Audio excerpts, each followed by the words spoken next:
How to delete battery usage history on iPhone. Step 1. Check your battery usage.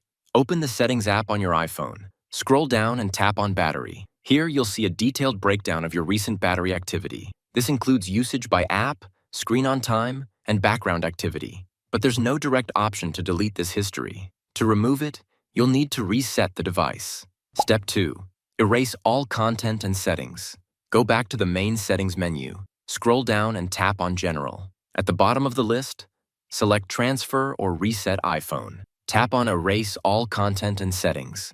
This process will delete all data on your iPhone.